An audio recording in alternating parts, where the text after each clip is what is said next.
আল্লাহর পিয়ারা বান্দা যারা আল্লাহর পিয়ারা মানুষ যারা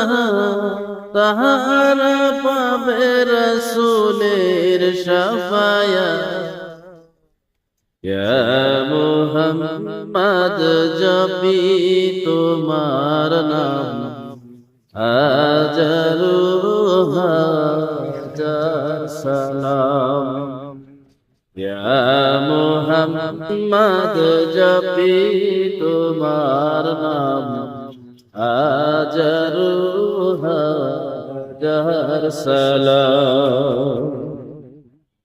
আল্লাহুম্মা সাল্লি আলা মাওলানা মুহাম্মাদ